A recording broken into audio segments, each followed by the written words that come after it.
Unlocking the flea market at level 20 in patch 0.12.11 has opened the door to some uncomfortable conversations about the way quests are designed with, or at least made much more accessible by having the flea market at your disposal. The biggest issue I've seen is players trying to complete quests where a particular key is needed. Some of these keys have fixed spawns, like the machinery key or the unknown key, but for others like the Tarkov Director's key and the key needed to complete Operation Aquarius from Therapist, you're relying on RNG. I've been cooking up an idea over the past couple of days, and one that I think could be on the cards for BSG already. Let's talk about lockpicking and locksmithing in Escape from Tarkov. I'm Gaz, welcome to the channel. If you enjoy this video, you know what to do. Leave a like and comment to help boost this video's chances of reaching more people in the YouTube algorithm. Subscribe too so you don't miss any of my videos. The lockpicking skill was recently stealth renamed to picking locks. This could be an internal name for the skill, or it could be that Battlestate are already working on this feature and this name change was more of a hint. Either way, it got me thinking, especially with the complaints that people are unable to access locked quest locations currently. My idea isn't strictly lockpicking, it's more about locksmithing and creating keys. Here's what the gameplay loop would look like. Firstly, you'd want to take a mould of the lock that you want to access.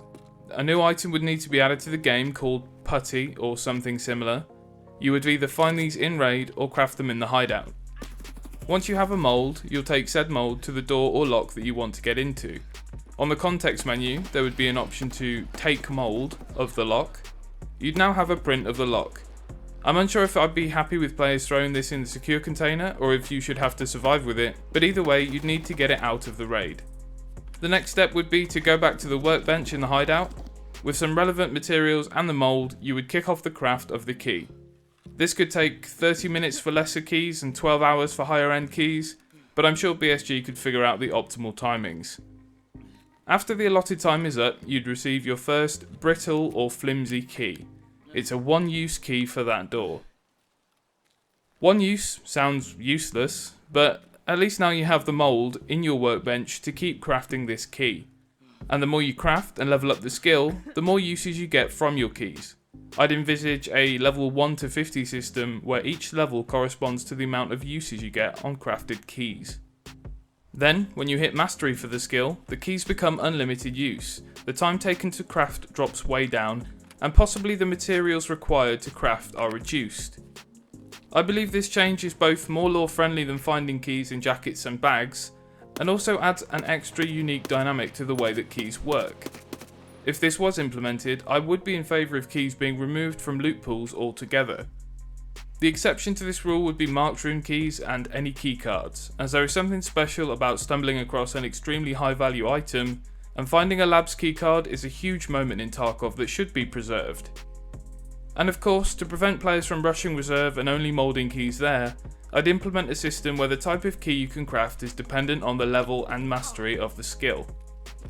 For example, between level 1 and 10, you'd only be able to craft quest keys. This solves the level 20 flea issue right away. At level 10, you'd have the ability to mould and craft low-level loot keys, like Nugas in customs for example. At level 20, dorms and other similar keys should then be available.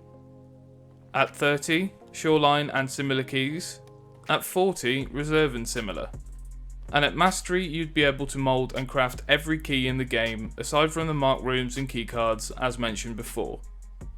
With all the changes outlined in this video, the ability to complete quests as soon as you get to them, albeit with a little bit of extra work, is now achievable without the flea market. It also facilitates a smooth transition between maps as players level up their lockpicking skills and advance from lesser keys to some of the better keys on other maps. If secure containers are changed like I hope and you are no longer able to put items inside within a raid, then this change means that taking the mould of a door and getting out of the raid becomes a goal to set for yourself, like a mini quest in its own right. I think I've said everything I need to say on this one. I think just taking a lockpick into a raid and being able to open certain doors is a very boring and cookie cutter solution. Instead, what I've proposed here feels like an addition to the gameplay loop and an idea that actually makes sense within the lore of the game. I'm very interested as always to hear your opinions on this. Is there something I've missed that could make this system even better? Or do you disagree entirely? Let me know.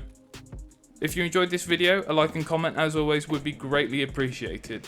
Subscribe if you're new around here and want to see more from me. I don't normally ask, but if you think this is a good idea, why not tweet this video at BattleState on Twitter and post it on the subreddit to get the idea out there for discussion. I'd love for Nikita or one of the other devs to see this and let us know their thoughts on it too. Thanks as always, I appreciate you all. I'll see you next time.